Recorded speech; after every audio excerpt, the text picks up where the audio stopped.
اور کون کہتا ہے کہ قرآن شریف میں قیادت نہیں سکھائی گئی؟ آؤ چلو میں آپ کو سمجھا رہا ہوں. سورہ نساء میں سیاست خارجیہ، سیاست داخلیہ پوری ڈیٹیل کے ساتھ سمجھائی گئی. لیکن اور معاف کیجئے، ہم لوگوں نے رمضان میں تفسیر کے لیے پیٹرن کر لیا ہے سورہ یوسف. سورہ یوسف، اس کے سوا کچھ نہیں. پھر اس میں ایک عشق و محبت کی داستان بنا کر جو ہم پیش کرتے ہیں، الامان والحفیظ.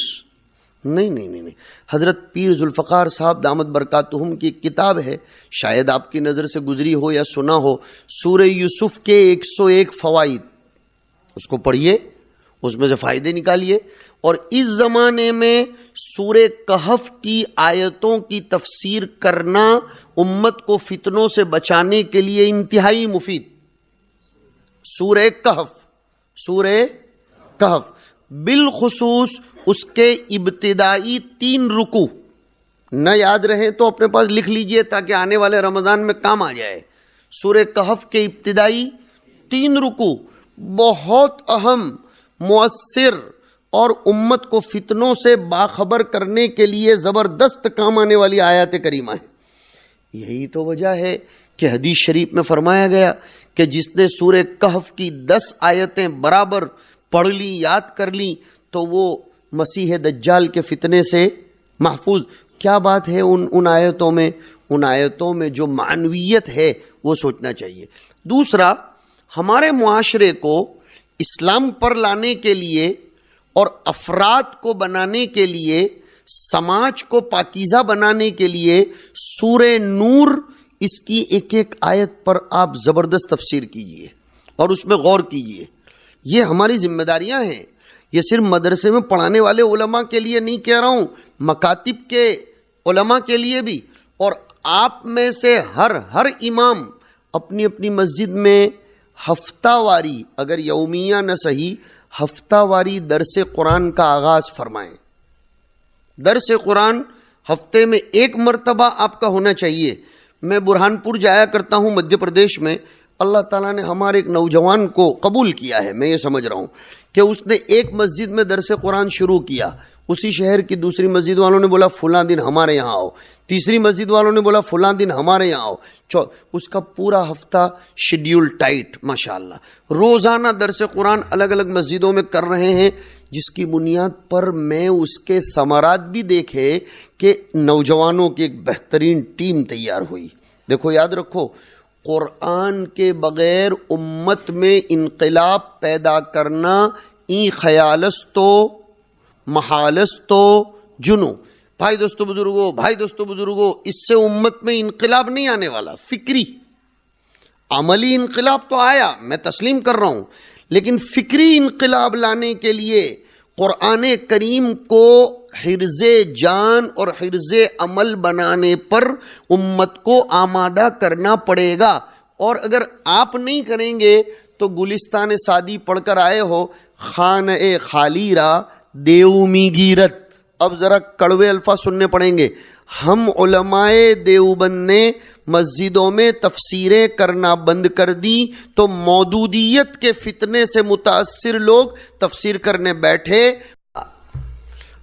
اس کی مثال ایسی ہے، حضرت باندوی رحمۃ اللہ علیہ نے لکھا ہے، کوئی آدمی اپنی بیوی کو جی بھر کے محبت نہیں دے گا تو وہ بھی تو محبت کی پیاسی ہے، اس لیے کہ محبت امر فطری ہے. وہ اپنی پیاس بجھانے کے لیے کسی دوسرے کے اوپر نظر اٹھائے گی. اور شاہ ولی اللہ نے اس کو ایک دوسرے انداز میں سمجھایا ہے. ارے واہ، شاہ ولی اللہ کی بات تو کیسی بات ہے. حجت اللہ البالغہ میں حضرت نے لکھا، اور اس کی تشریح اور اس کی پوری کتاب تشریح پر آ گئی حضرت مفتی سعید صاحب کی رحمت اللہ الواسعہ. شاہ ولی اللہ نے لکھا کہ بہت پیاری مثال دی ہے، آپ کو بہت سی جگہوں پر کام آئے گی، کہ پانی کی طبیعت اور فطرت ہے بہنا. پانی کی طبیعت کیا ہے؟ اپن نور الازا میں پڑھاتے ہیں نا، پانی کے اوصاف ہے ثلاثہ. پانی میں 3 وصف ہوتے ہیں نا، رقت، سیلان اور ذائقہ. اور یہ تینوں اوصاف بدلیں تو یہ حکم تو پانی کی طبیعت ہے بہنا. شاہ ولی اللہ رحمۃ اللہ علیہ لکھتے ہیں، اگر آپ نے پانی کے بہنے کے راستے کو روک دیا اور یہ پانی کے لیے ڈھلوان نہیں بنائی، نلکی نہیں لگائی. کیا زبردست بات لکھی ہے. شاہ صاحب لکھتے ہیں پانی کی تو چونکہ طبیعت ہی بہنا ہے، تو وہ اگر اس کو راستہ نہیں ملے گا تو وہ دیوار کو چھید کر کے، یہ چھت کو چھید کر کے لیک ہونا شروع کرے گی.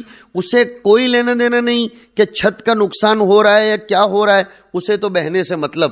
شاہ صاحب نے آگے لکھا کہ انسان میں بہت سے فطری جذبات، تقاضے اللہ تعالیٰ نے ودیعت کیے ہیں.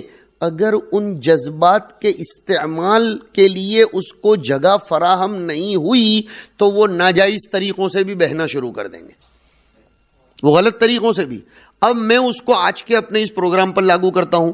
ہماری امت میں حق کو طلب کرنے کا داعیہ ہے، اس کی فطرت ہے کہ وہ حق کا انتظار کر رہی ہے، وہ صحیح دین سمجھنے کے در پہ ہے.